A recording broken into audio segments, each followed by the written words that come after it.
TB રોગના દર્દીઓમાં ઘટાડો થાય તેમજ આવનારા 2025 સુધીની અંદર હવે ગુજરાત રાજ્યમાંથી ટીબી રોગ નાબૂદ થાય તે માટે સરકાર દ્વારા અભિયાન ચલાવવામાં આવી રહ્યા છે। વડાપ્રધાન દ્વારા ભારત વર્ષ 2025 સુધીની અંદર ટીબી મુક્ત રાષ્ટ્ર બનાવવાની નેમ વ્યક્ત કરી છે। તો સમગ્ર દેશમાં ટીબી રોગના નાબૂદ થાય તે માટેનું એક અભિયાન ચલાવવામાં આવી રહ્યું છે।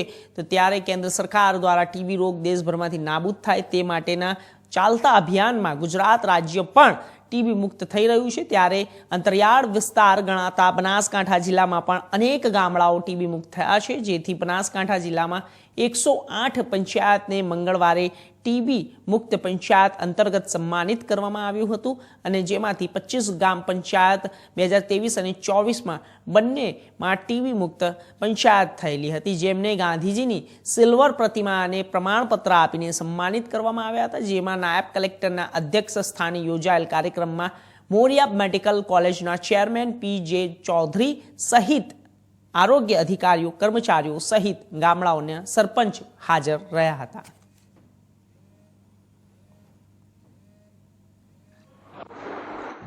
વિશ્વ ક્ષય દિન નિમિત્તે આજ રોજ બનાસ મેડિકલ કોલેજ મોરિયા ખાતે આસિસ્ટન્ટ કલેક્ટર શ્રીના અધ્યક્ષ પદે ટીબી મુક્ત પંચાયતના સરપંચશ્રીને સન્માનિત કરવાનો કાર્યક્રમ રાખવામાં આવેલ, જેમાં જીએનપીસી ટ્રસ્ટના ચેરમેન શ્રી પી.જે. ચૌધરી સાહેબ, ડીન શ્રી અને સુપ્રિન્ટેન્ડન્ટ શ્રી હાજર રહેલ, સાથે આરોગ્યનો તમામ સ્ટાફ પણ હાજર રહેલ।